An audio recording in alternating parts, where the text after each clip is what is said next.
Our story begins a long time ago, high in the majestic mountains of Nepal, in a small but significant kingdom called Gorkha. In the year 1559, a visionary king named Dravya Shah laid the foundation of this kingdom. Now, this wasn't the large, united Nepal we are familiar with today. Back then, the region was fragmented into numerous small kingdoms, each with its own ruler. But the Gorkha kings had grand ambitions and big dreams. They aspired to be more powerful and to rule over more land. These kings were not only skilled in combat, but also in strategic planning. Bit by bit, they conquered nearby territories, growing stronger and more influential. People began to recognize them as formidable warriors and astute leaders. This era set the stage for the dynasty's most renowned king, Prithvi Narayan Shah. He is incredibly important because he transformed Nepal forever, uniting the fragmented kingdoms into a single nation. Prithvi Narayan Shah, a really important name in Nepal's history, became king of Gorkha in 1743. He was a visionary leader who saw the potential of a unified Nepal. He wanted to do what his ancestors wanted, unite all the separate kingdoms of Nepal. The country was divided into many small kingdoms, each with its own ruler.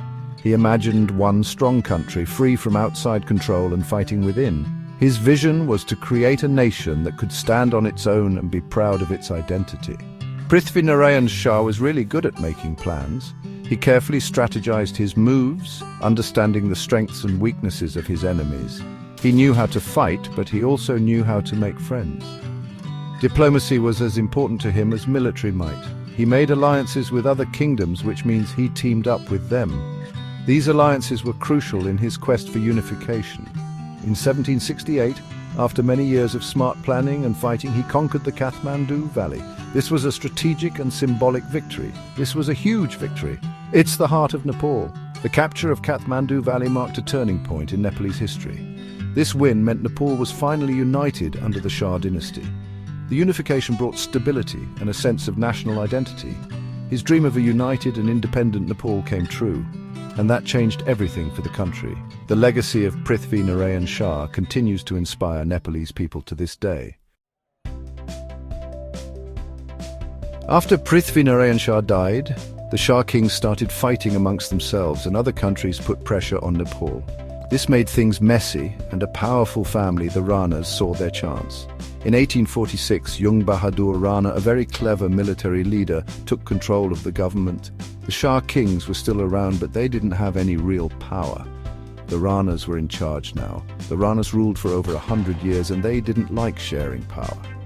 Nepal was cut off from the rest of the world, and it didn't grow very much because the Ranas held all the control. But people weren't happy. They wanted a real democracy and for the Shah kings to rule again. Section 4.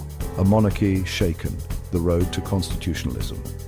Around the middle of the 1900s, lots of countries around the world wanted democracy, including Nepal. A group called the Nepali Congress Party, formed in 1947, started to challenge the Ranas. King Tribhuvan, a descendant of Prithvi Narayan Shah, helped them. He escaped to India to get help to bring democracy back to Nepal. In 1951, after years of fighting, the Rana regime finally lost control. The revolution of 1951 was a big deal. The Shah dynasty was back in power, but things were different. The king didn't have all the power anymore. Nepal started to become a constitutional monarchy, which means the king had to follow rules too. Section 5. The end of a dynasty. The 2000s. Even though Nepal had a constitutional monarchy, things were still tough. There was a lot of fighting within the country, a civil war. In 1990, people protested, and that led to more political parties being allowed, but the king's future was still uncertain. Then something terrible happened in 2001. King Birendra and many of his family members were killed. This was a huge shock for everyone, and people started to question the monarchy. In 2006, more protests happened because people were still unhappy. This led to the end of the Shah dynasty in 2008. After 240 years, the Shah kings were no longer in charge. Nepal became a republic. Section 6. Nepal today, a new era. The end of the monarchy was a huge change for Nepal. It marked the beginning of a new chapter in the nation's history, one filled with hope and challenges. The transition from a monarchy to a republic was not easy, but it was a necessary step towards modernization and progress. Today, Nepal is a federal democratic republic, which means it's trying to be a fair and inclusive democracy. The government is working hard to ensure that all voices are heard and that every citizen has a say in the country's future. The Shah dynasty left a complicated story behind. Their rule was marked by both achievements and controversies, and their legacy is still felt in Nepal today. There were good times and bad times, but they definitely shaped Nepal. The country experienced periods of prosperity and hardship, all of which contributed to its rich history. The Shah kings, from Dravya Shah to Prithvi Narayan Shah, changed the country. Their leadership and vision played a crucial role in shaping the nation we know today. Some things they did were good, and some things weren't so good. Their actions had lasting impacts, both positive and negative, on the people and the land. People still talk about their legacy today. Historians and citizens alike continue to debate and discuss the influence of the Shah dynasty on modern Nepal. As Nepal continues to grow and change, it's important to remember what happened in the past, including the story of the Shah dynasty. Understanding our history helps us appreciate the present and guides us towards a better future.